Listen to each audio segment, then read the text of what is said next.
Hey everybody, it's Jason Blaha here, and today I want to answer a question that I've been asked by a couple people in the comments in the last week, and haven't covered it in a while, and that's what do I think about slingshots, and why do I think the slingshot isn't a useful tool for increasing your bench press, and more specifically for the raw bench press, because it wouldn't be true if I said bench press across the board.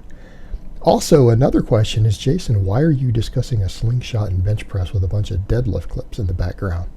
Well, sometimes you got to confuse the body, right, bro? Create a little bit of muscle confusion. So yeah, you guys can watch me deadlift while I talk about bench press. Now, that being said, maybe it's because deadlift does about as much for the bench press as a slingshot does, so maybe it's not as off topic as you think. Now, back to the point about the slingshot. Before I completely rip the slingshot apart, I want to state that there are two uses for the slingshot. Neither of them is to increase your strength on the raw bench press or to build your pectorals up, but it does have uses. Number one, I think it can be a useful tool for teaching someone who can't bench press correctly how to tuck their elbows at the bottom, because the slingshot pulls your elbows in. And because I've worn one, I've owned one, I've used one. So it's just not like I'm talking out of my ass and I've never utilized such a device. I have purchased one personally. So Mark Bell got his money from me years ago. But I will add the caveat, I bought one when I was going to do some single ply bench pressing in meets, which goes back to the other point. It's useful for equipped benchers. I don't think the slingshot is useful for anyone else. I don't think it carries over. And I think that training with the slingshot, and I'm going to go out and say this, I think if you did 10 sets every month training with the slingshot, that it will add less to your bench press than if you did those same 10 sets with the same rate of perceived exertion with a regular pause bench. And I legitimately believe that. And the reason for that is there is no method by which the slingshot can improve your bench press to the same degree that the pause bench can. It doesn't qualify as a legitimate accessory exercise. And I'm going to get to the point people make about overloading in a minute. That's not a good thing in this case. That's actually a negative thing. The reason for that is that normally an accessory exercise is an exercise that we utilize that builds up the muscles involved, the primary movers, in an exercise we want to do.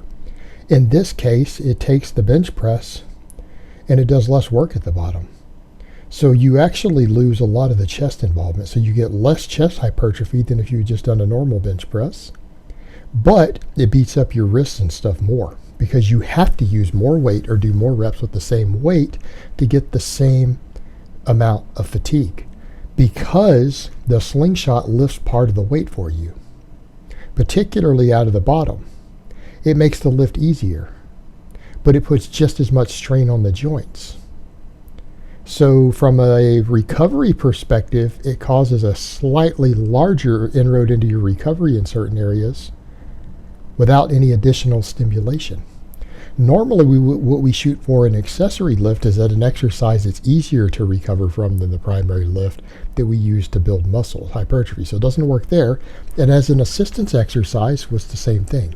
We usually want an exercise that maybe works the muscles slightly differently, but is close enough to the main exercise that we train the motor patterns with the same idea in mind. Because if we just wanted to get bigger and stronger on a main lift, we would just do that main lift. It's that a lot of the main lifts are hard to recover from, and we develop weak points. Well, these other movements are there to either allow us to get more workload in for more hypertrophy or to work around our weak points, and to do so maybe in a way that has a movement pattern similar enough to carry over. The problem is that any additional hypertrophy you get from the slingshot, because it's a heavier load at the top, is going to come with at least the same amount of recovery issues that the normal bench does, in many cases more. But it doesn't ever address the weak points. You will get less chest hypertrophy from using a slingshot than you will with a normal pause bench. Therefore, you're going to have a problem, because more often than not, for most raw bench pressers, your pectorals are very likely to be a weak link. I'm not saying anterior delts and triceps can't be, but as far as a muscle that's going to be your limiting factor, it's right there. Also, every single person who is a raw bencher, and you can talk to real experienced coaches, most of them will tell you the same thing. I don't care if it's Paul Carter or anyone else. Your weak link as far as the movement pattern on a raw bench is always off the chest. If you stick in the middle, it's because you didn't explode with another 20 pounds of force off the chest. Your weak link is always the bottom. From a joint angle specificity, if you have a weak link on the bench press, but it's a raw bench, no shirt involved, it is off the chest. The one area that gets de-emphasized by the slingshot, just so that you can load more at the lockout with accommodating resistance, because that's what it is. In a lot of ways, it's very similar to a reverse band bench, as far as the strength curve goes. Well, all those sort of things are useful for using a bench press shirt, because the bench shirt springs you out of the bottom. It can add, some cases, 200 or 300 pounds of force out of the bottom, and you just have to focus on maintaining that speed through the lockout, right? Because the shirt does that. Well, the slingshot is a less sophisticated, less expensive, easier to use device that produces a similar effect. Not the exact same effect, but a similar effect. So it carries over very nicely for someone who doesn't want to get in and out of a shirt all the time, to get a somewhat similar curve that will carry over to that. And you're not wearing out a shirt either. So it saves you a lot of money, saves you a lot of hassle. It's a great complementary tool for an equipped bencher. But for the raw bencher, it's de-emphasizing the part of the bench press that you need the most work at, that I guarantee you is your weak link. Where's the payoff? Where's the payoff? Now, people will say, well, it lets you do more work. No, it doesn't. Your pectorals and your triceps are capable of doing a given amount of work. No more, no less. The reason you lift more weight with the slingshot, or guys are like, I don't know, I can do 5 reps with my 1 rep max with the slingshot. Yeah, because you're not lifting your 1 rep max. The slingshot is a different exercise with a different curve in which the slingshots it out of the bottom. There's a great name, because that's what it does. In other words, it is generating external force that is not coming from your muscles. It's not allowing you to lift more weight, it's helping you lift the weight. In other words, it's not helping you lift more weight, it's helping you lift the weight. You're not lifting more. You're not doing more reps with the same weight. The slingshot is taking the additional load. So in other words, if your 1 rep max on the slingshot is 365, but your 1 rep max without it is 300, but you can do 5 reps with the 300 with the slingshot is lifting 65 pounds on every rep. You see how that works? It's not you. You're not doing more work. You're not getting more overload, to put it in quotations, even though you guys can't see that in a voiceover. You're not doing the work. Your muscles aren't. The slingshot is. It would be no different than using a forklift to help you lift the weight and then claiming you lifted more weight. No, you didn't. You didn't lift the additional weight. You produced the same amount of force pushing on a hard bench press as hard as you can. If you press as hard as you physically can through that plane of motion, you are going to generate the same amount of force no matter what. If the only reason you're lifting more, or it seems easier why you can do more reps, is the slingshot is lifting also. And here's what you need to understand. That might be fine if your goal is, oh, look how much I did all these reps with this weight. Yeah, you can call it that all you want in your head, but your muscles are not going to respond that way, because your muscles didn't lift more weight.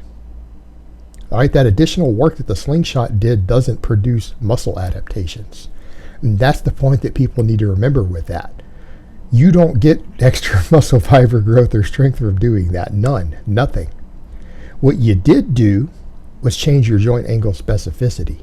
So even though in theory a 5 rep max is a 5 rep max, an RPE 9 set is an RPE 9 set, right? No matter whether the slingshot helped or not, because you produce the same amount of force. But here's the problem. You changed the strength curve. And you changed the strength curve in such a way as that you never had to lift as much weight in the hardest part of the lift. Therefore, when it comes to strength carryover, when you take the slingshot off, we go back to specificity of training.